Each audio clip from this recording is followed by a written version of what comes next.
मचिया ही बैठी है सासू ते बहुआ रजकार बहुआ रजकार हो। सासू हमहू के पियरी मंगावा हमई छठी पूजिबे हमहू छठी पूजिबे हो। सासू जे बोलही के रहलिनी नदी उठी बोलिनी नदी उठी बोलिनी हो। भौजी तू तो हऊ जनम बझनिया ते कैसे छठी अइबू ते कैसे छठी पूजबू हो। भौजी तू तो हऊ जनम बझनिया ते कैसे छठी अइबू ते कैसे छठी पूजबू हो। बहरे से आमे पियवा बिरह बोलिया बोल बिरह बोलिया बोल हो। धना जतिया के नीची सुअरिया देखत घिन लागे देखत घिन लागे हो। धना आगे पीछे चलत लरिकवा देखत नीक लागई देखत नीक लागई हो। बरहे बरिस भइल ब्याह के बलक मुख नाही देखे ललन सुख नहीं पाए हो। धना गंगा में डूबे मारी जा तू ते कवने अर्थ के ते कवने अर्थ के हो। सासू ननद करे छठी व्रत छठिया जे भूखई हो। बहिनी जे कर मैं बारी बियाही वे घर से निकाले हो। बहिनी जे करे मैं बारी बियाही वे घर से निकाले हो। ससुरे के मारी बेचारी नैहरवा में ठाड़ी बई हो।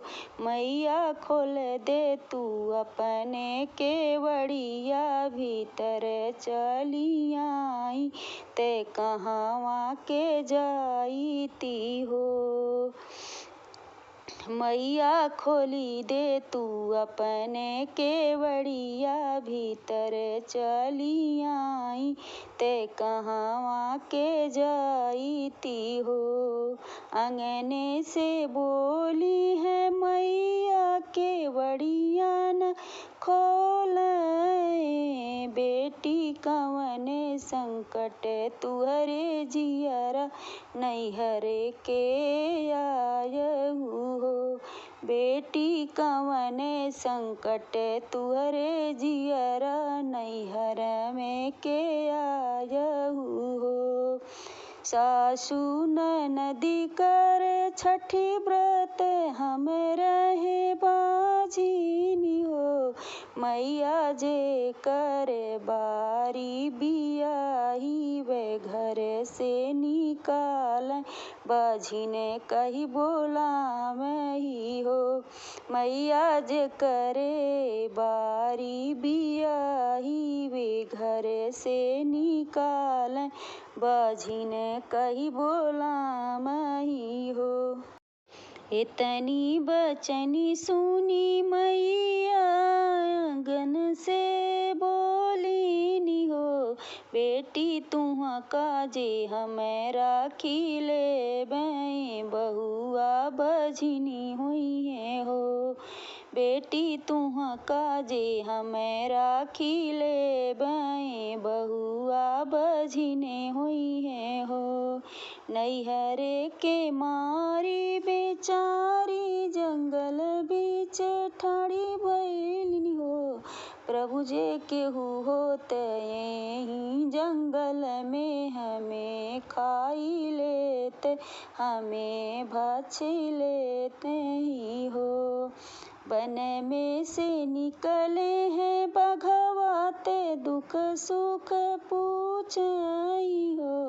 बेटी कवन संकट तुहरे जियरा ते बन बीचे रोवई ते बन बीचे रोवई हो।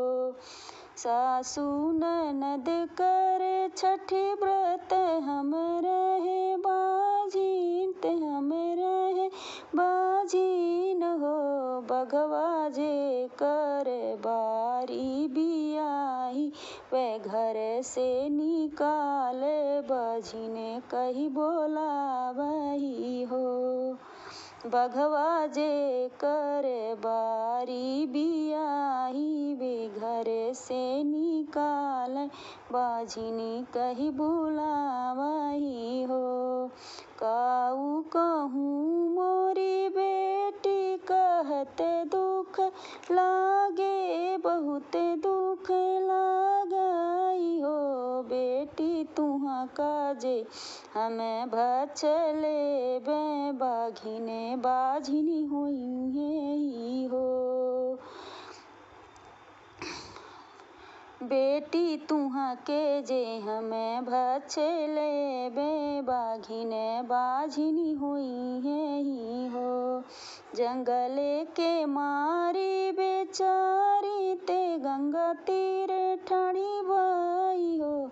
मैया एक लहरे हमें दे तू मैं डूबी मरी जाईती हो। मैया एक लहरे हमें दे तू मैं डूबी मरी जाईती हो।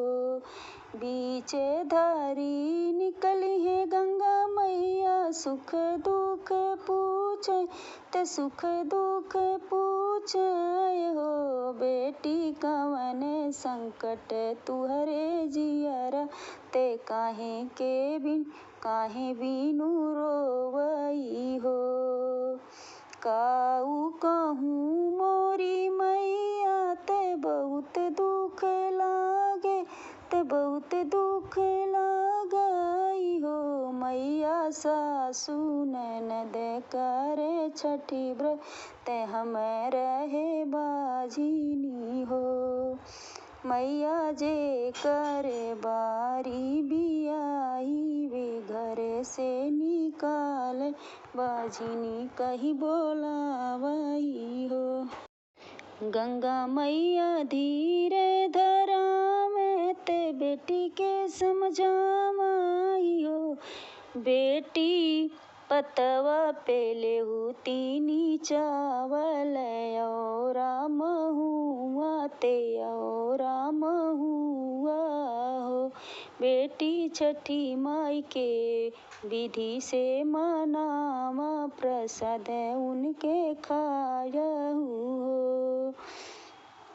बीतले सावन के महीना माते भादो के लागल हो।